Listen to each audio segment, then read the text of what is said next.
allergy season is right around the corner, if not right now, but just thinking about them makes your eyes not only itch, but burn. Oh yeah, and joining us this morning to tell us how we can start getting them under control is Bryce Wylde. Good morning, Bryce. Thanks for joining us. Jim, India, great to be with you. Thanks for having me. Okay, so we're talking about everything allergies. How do we know, if they're seasonal allergies? How can we determine the difference? Well, allergies are allergies, and they're all about a confused immune system. At the end of the day, when cells don't like something around them, our defense mechanisms release histamine. And that's the evil, notorious symptom causer, whether it's the eyes that you were talking about, itchy eyes, scratchy throat, sneezing, the mucous membranes go haywire. It's all about histamine. But what our allergists typically tell us is to reach over the counter, or maybe they prescribe us antihistamines. Guys, I'm here to tell you today some natural approaches, both through diet, maybe lifestyle, as well as natural power plant ingredients that can tame an aggravated, confused immune system. All right, now I'm intrigued. Explain a little bit on how we can curb those with some of your remedies there. Sure. Well, first of all, a lot of this falls to the diet. Your allergist may look in and do a skin scratch test as it pertains to what you're full-on allergic to. We've heard strawberries, peanut butter, maybe certain shellfish sends folks to the ER, and that's a big problem. That's a full-blown allergy. But there are foods that you should probably consider avoiding, which actually contribute to your seasonal allergies. And so foods, the category of foods are called histamine upregulators. So these things basically cause histamine potential to increase in the system.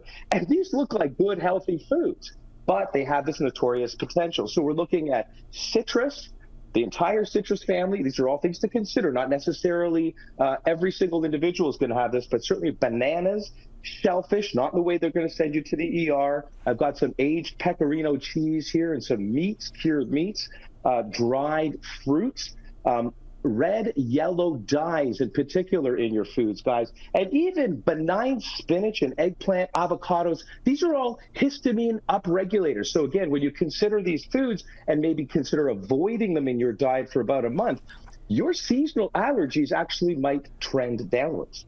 Okay, so I'm curious now because I am allergic to peanuts and fish and shellfish, and so a lot of the times I use like spinach as a supplement. Is there any other type of food that you can use for someone who has those type of allergies?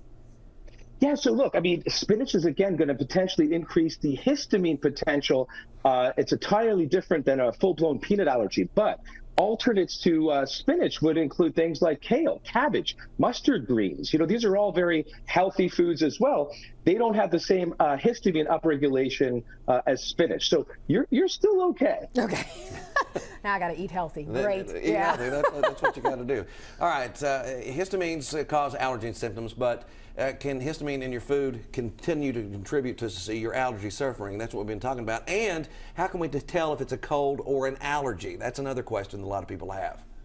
Very, very good question. The number one thing you want to look for, and grab your thermometer, is a fever. So we get confused with all the symptoms. Runny nose, itchy eyes, cough, but the fevers are not typical whatsoever in allergenic presentations. So these things allergies may mimic colds, colds may mimic allergies, but it's the flu and it's something more serious when there's a fever, guys. And by the way, a lot of ways in which you can actually manage colds and allergies using natural ingredients is to look for probiotics.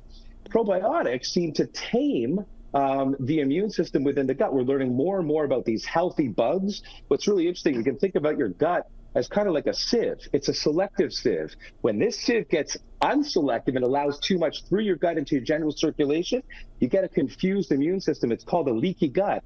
And probiotics, and here's what you want to look for on the label: probiotics that contain Lactobacillus rhamnosus. I know it's a lot to think about in terms of the word, and Bifidobacterium lactis. Those two ingredients have seen to be able to tame the immune system, guys. And by the way, full circle, speaking about eyes, this is one of the systems that is most ignored. We know about the cough and the itchy throat and so forth, but the eyes, you can reach for powerful plants that actually help to work for itchy eyes, allergic eye symptoms. And the things you want to look at the label for there is eye bright, flower, and Sabadilla lily. These are all natural active ingredients, no harsh chemicals. This one here is Similison Allergy Eye Relief, over the counter at your local drug food store. No harsh chemicals, no antihistamines. The problem with antihistamines is what we call a rebound effect. So in the case of many natural ingredients, you can use them as often as you need, whereas the antihistamine, more harsh chemical ingredients that you otherwise might be used to cause this notorious rebound effect. Not so good. Great information. Excellent stuff there, Bryce. We appreciate you so much for spending a little bit of your morning with us. Thank you, guys. I appreciate it. Stay well. Have a wonderful day.